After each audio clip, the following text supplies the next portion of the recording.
Hola traders, hoy vamos a ver desde el punto de vista del delta exposure que tienen los dealers, cómo podemos determinar puntos de giro. Vamos a ver un ejemplo real de lo que acaba de suceder en bolsa y por qué se dan estos rebotes tan impresionantes, sobre todo cuando coinciden estos datos que tienen que ver del mercado derivado de opciones.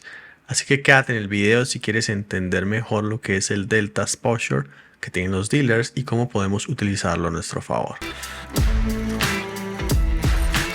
Traders, quiero tomar como ejemplo lo que pasó el viernes 28 de febrero, que tuvimos una reversión importante, fuerte desde los mínimos hasta llegar al 5.94. Todo esto en una única sesión, luego de haber caído por 6 sesiones consecutivas.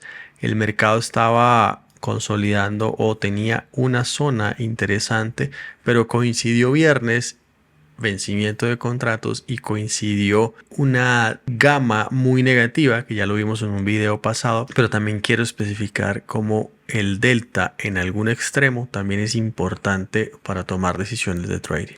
Quiero que nos centremos aquí en la parte de Initial Whales donde tenemos el delta. En videos anteriores he hablado del gamma y deberías ya tener ese concepto claro. En este momento te vamos a hablar del delta. La exposición del delta que tienen los dealers nos da esa información. Qué tan positivas son las deltas que tiene el dealer y cómo tiene que actuar para cubrirse. Recuerda que el dealer siempre quiere estar delta neutral. Él no quiere tener exposición direccional ni alcista ni bajista. Por lo tanto, también recuerda que el dealer es el que nos ofrece la liquidez. Nosotros compramos o vendemos opciones y él nos ofrece la contraparte, pero él tiene que hacer su cobertura. Entonces, en este gráfico que tenemos acá, la línea o las barras moradas son básicamente la exposición delta que tiene el dealer, siendo hacia arriba positivo y siendo hacia abajo negativo. Usualmente el dealer tiene exposición positiva al delta porque todo el mercado o la mayoría de los participantes tienen intención alcista.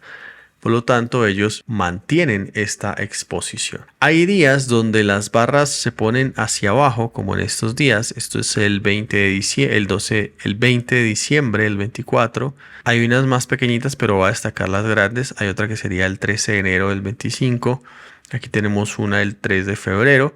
Y la que tenemos del día 28 de febrero del 25, que tuvimos un valor bien extremo. Cosas que podemos reconocer acá, si es positiva o negativa, es algo importante. Lo otro más importante es la magnitud. Cuando vemos valores como estos que se salen en comparación de los otros, pues significa que estamos cerca a un extremo. La línea amarilla simplemente es el precio del SP500. En el cuadrito de la derecha tenemos pues la información pero detallada. El día 28 se llegó a tener un net delta de menos 129, ¿sí? Negativo. 129, estos son millones, ¿sí? Y vemos que en los días anteriores, si bien teníamos deltas negativos, estábamos en menos 22, menos 40, menos 38, pero nunca llegamos a estar menos 129. Esto podemos relacionarlo con pisos del mercado. Ya te voy a explicar exactamente cómo nosotros en Tradinology detectamos este piso, así sea únicamente de corto plazo. Lo más importante es que tengas claro este concepto. Si el delta exposure es positivo, los market makers están comprando SPY, lo que puede hacer que el precio suba. Vuelve a este ejemplo. Si todos nosotros compramos calls, el market maker nos vende esas calls. Por lo tanto, el market maker tiene que comprar acciones para cubrir la delta. ¿Ok? Por eso, si el exposure es positivo, ellos compran SPY o futuros y hacen que suba el precio. Si el delta es negativo, los market makers están vendiendo SPY, lo que puede generar caídas en el mercado. Ese es el concepto general. Eso quiere decir que mientras estemos con deltas así, el market maker está obligado a comprar y eso puede hacer que impulse el mercado. Y mientras estemos con deltas negativos, el market maker está obligado a vender, por lo tanto puedas ejercer presión a la baja. Hay un punto clave e interesante que tienes que aprender a determinar y es, ok, esa delta, ¿en qué expiración está? o dónde está concentrada la mayoría de la expiración, porque es allí cuando empieza a jugar el tiempo en contra. Vamos, por ejemplo, aquí en esta misma pantalla yo puedo ver en esta parte esa delta cómo está distribuida en la expiración. Tenemos que la mayoría está para el 21 de marzo, el 25, pero la segunda más grande de todas es la del 28 o era la del 28 de febrero. Entonces aquí hay un punto clave. Cuando coincida una fecha de expiración, ahí los movimientos pueden ser explosivos. Tomemos el ejemplo de este viernes 28. Esta delta tan negativa significa que muchos participantes estaban llenos de compras de puts, estaban muy negativos y muchos de ellos tenían expiración del viernes 28. Entonces, ¿qué pasa si el mercado ese viernes 28 ya no va a caer más, no cae lo suficiente? Esos contratos puts empiezan a perder mucho valor de manera muy acelerada debido al teta. Por lo tanto, esos participantes van a tener que empezar a cerrar todas esas posiciones, sea que la tengas en ganancia o en pérdida, vas a tener que empezar a deshacer esas posiciones viendo que el mercado ya no cayó más y que tu fecha de vencimiento está justo ahí. Eso hace que toda esa delta se desaparezca y el dealer tenga que volver a comprar para ejercer una presión en este momento alcista. Esto es lo que nos explica este mensaje, porque un delta exposure negativo puede coincidir con un suelo del mercado. Cuando es muy negativo, hay muchas puts in the money con delta muy alta. Los market makers están short delta porque vendieron esas puts.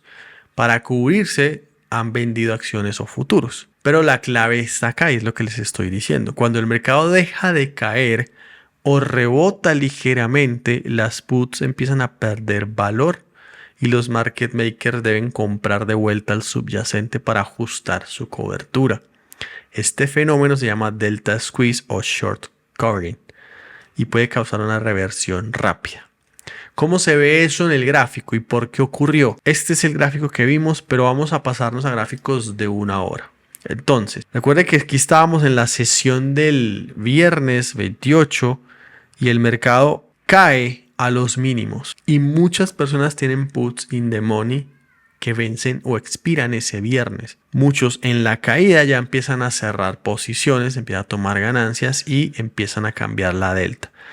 Pero una vez el mercado se da la vuelta y aquí es donde ocurre el squeeze, y esto fue detectado por nosotros en Trainology cuando rompe esta estructura acá, ahí en ese punto hay una masiva acción de deshacer todas las posiciones que ya van a expirar antes de que pierdan mucho valor. Esto era aproximadamente a las, miremoslo en 5 minutos, aproximadamente a las 3:20, ya faltaban básicamente 45 minutos, 40-45 minutos para el cierre, pues, y se da el squeeze. Entonces las condiciones se dieron. Teníamos vencimiento de opciones, mucha gente con delta negativa, con compra de puts, le iban a expirar los contratos, el mercado no cayó más, el mercado hizo esta trampa bajista, el mercado viene y rompe acá, pero inmediatamente sale, esto es una trampa bajista y ocurre el squeeze. Y así es que nosotros nos apoyamos en la lectura del delta también para determinar esos puntos de giro. Lo más importante en la lectura del gamma o en la lectura del delta son las magnitudes, porque son los extremos. Si hay un delta así pequeñito de menos 22 millones, eso no me dice mucho, pero cuando estamos en menos 129 millones, ahí sí tiene que ver. ¿Y cómo comparo eso? Esa es la ventaja que me permite tener Inusual Whales, que me da este gráfico donde yo puedo comparar. Por ejemplo, el valor de ese día era comparable únicamente con el 20 de diciembre o con el 13 de enero, justamente días donde se realizan rebotes del mercado. Ojo, no quiere decir que a partir de ahora el mercado va a rebotar, no, porque el mercado se mueve por otras dinámicas también, pero que en esta sesión podía existir un rebote como esos, totalmente. Si me voy a la parte de atrás, aquí tenemos un día que fue el 6 de agosto del 24, donde tenemos una delta de menos 209 millones. Ese ha sido uno de los más altos. Y ahí en ese punto se generó un gran rebote de la bolsa. Si corremos hacia un año, creo que ese ha sido el más alto, menos 209. Por aquí hay uno de menos 150. Este lo tenemos en menos 140. Este fue en menos 124. Y el de este viernes 28 de febrero fue de menos 129. Hace parte de los top 5 de los mayores deltas negativos. Por lo tanto, esos extremos son los importantes a revisar. Para terminar, te hago el análisis que sacamos con ChatGPT, que me permite ver el paso a paso de lo que pasa con el Delta Exposure negativo. Entonces, primero, caída del mercado, más puts in the money, los market makers venden más acciones. Cuando el mercado cae, muchos traders compran puts como protección. Los market makers venden esas puts, lo que los deja con exposición negativa en delta. Para cubrir esa exposición, venden acciones o futuros. Eso acelera la caída. Y todo esto también encaja en el gamma negativo, ¿no? Segundo, el mercado encuentra soporte, que fue lo que pasó el viernes. Las puts empiezan a perder valor. Si el mercado deja de caer, las puts empiezan a perder valor porque su delta se reduce. Menos delta puts significa que los market makers ya no necesitan tanta cobertura bajista. Empiezan a recomprar sus coberturas, acciones o futuros, lo que empuja el mercado al alza. Y tercero, recompra masiva, rally por cobertura, fue lo que pasó en la última hora. Si hay una gran cantidad de puts in the money y el mercado rebota, los market makers pueden desencadenar un short covering. Esto puede hacer que el mercado tenga un fuerte repunte incluso en medio de una tendencia bajista, que fue exactamente lo que pasó la sesión del viernes 28. Entonces, si tú unes todos los conceptos de gamma, de delta, próximamente habrán otros, pero lo más importante es tu análisis técnico, porque el análisis técnico es el que nos permite encontrar cuándo se está revertiendo la tendencia. Pues ahí es cuando tú puedes aprovechar. Y adivina qué hicimos en Trainology. Entramos al alza. Porque todo esto lo juntamos, lo unimos y determinamos que era el punto de reversión. Espero entonces te haya gustado este contenido. Dale like si quieres más contenido de este. Déjame tus comentarios. Muchísimas gracias. Nos vemos en un próximo video.